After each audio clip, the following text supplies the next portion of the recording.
park next to this guy. I think the first thing I'm going to do is let the dogs out. Here's the entrance to the office and museum where we learn the lay of the land. So let's go in. The Castle Dome Museum grounds is made up of 7 original buildings from the 1800s and 50 recreated ones to encompass what it was like in this old west mining town in Arizona.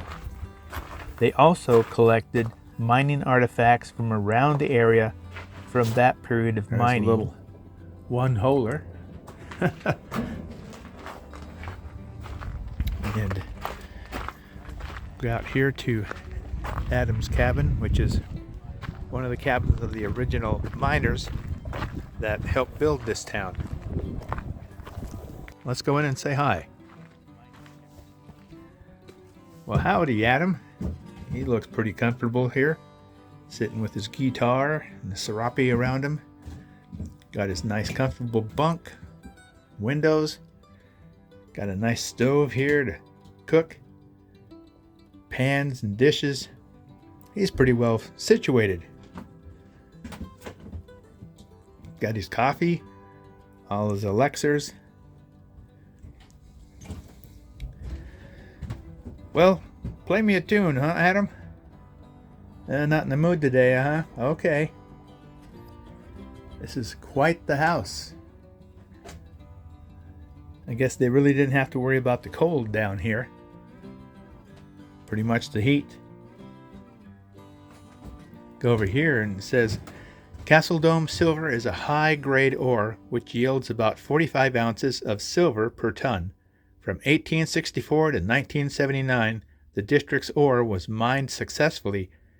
When 1979 came to a close, the price of silver plummeted to such an extent that it was no longer profitable to mine the silver galena.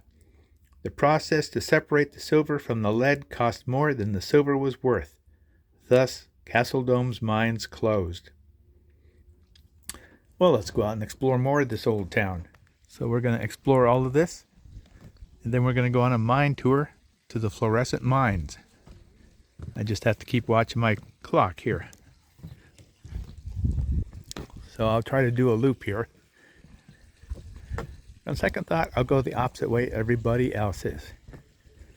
That's why it's not so crowded. Oh, there goes a rabbit. So, oh, there he is again.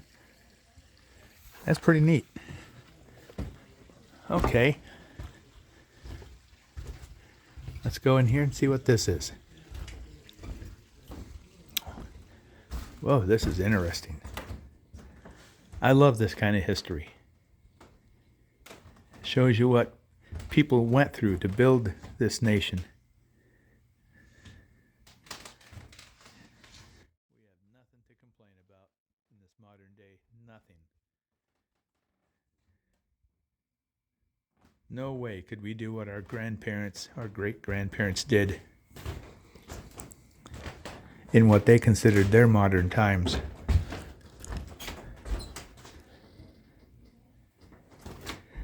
Life was brutal.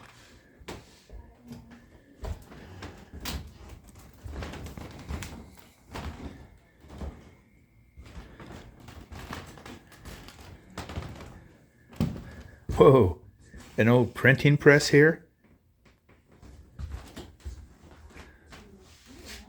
Old type to set on it.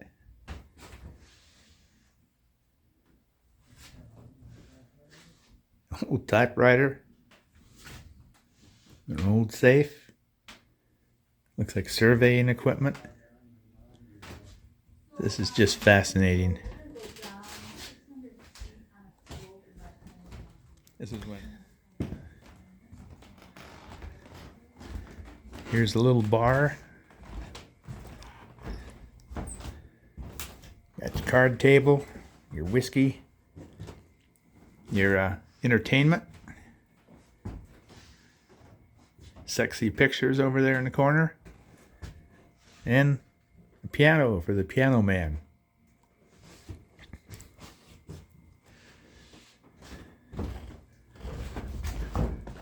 Okay, let's go out here and look at some more. Man, look at that thing. Well digger. Holy smokes. That's how they dug wells back here. I bet that made the earth quake when that was working. Walk down the old board planks. Now we come to the barber shop here in Castle Dome City. Let's go see if we can get a shave. Go in and say hi to Walt. Well, Walt must be out getting some more supplies. Next customer is waiting. He looks pretty comfortable. Some of the old shaving gear down here. Oh, I didn't know they had that for the women. It's a wonder they didn't get electrocuted and stuff like that. So, well, I hope you enjoy your shave. We're going to head out. Oh, now we step into the one-room schoolroom. My mom told me about these when she was a young girl in Nebraska. They had grades 1 through 12 in one-room schoolhouse back in Nebraska in the 20s. And this looks like something right out of the Little House on the Prairie. Now let's check out this bar next door. This cantina looks pretty well stocked, nice and comfortable. Hey there, Snake Eyes, where'd you get that 4th ace? Hey, bartender, that weasel over there cheated in cards and took my pay. This is quite the place, with lots of buildings replicating life in the Old West in the 1800s. Let's go over here and check the bar, and then we'll check the mercantile and the church and the rest of the buildings here before we go on our trail.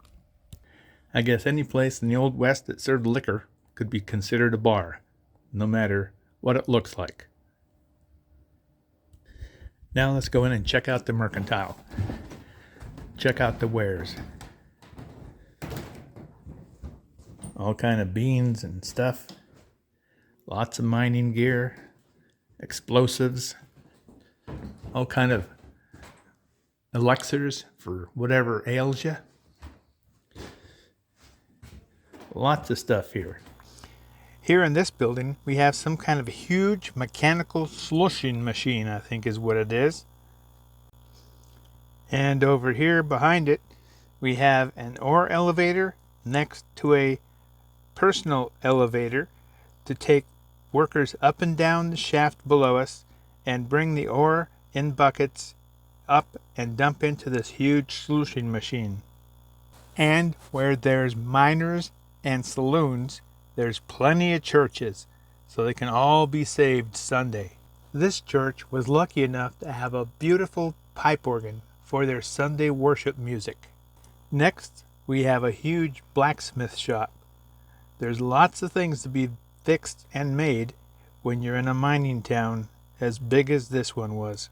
And next to that, we have a nice restaurant where the miners can all go get their fill after a hard day of mining. Some good old cactus stew with beans and biscuits and gravy will stick to your ribs.